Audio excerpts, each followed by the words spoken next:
Salam əziz dostlar və dəyərli izləyicilər. Sizlər üçün çox maraqlı və sırf IELTS öyrənənlər üçün çox maraqlı bir video çəkirəm. Əslində bu taktikanı təkcə IELTS tələbələri deyil, həmçində ümumi ingilis üzrə hazırlaşan tələbələr də istifadə edə bilər.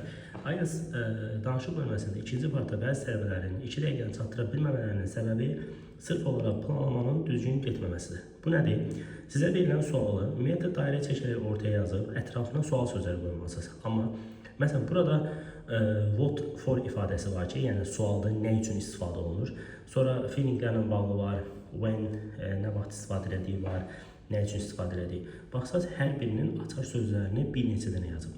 Bizim ən böyük problemimiz nədir? Biz məsələn what hissəsinə ancaq bir dənə açar söz qoyuruq.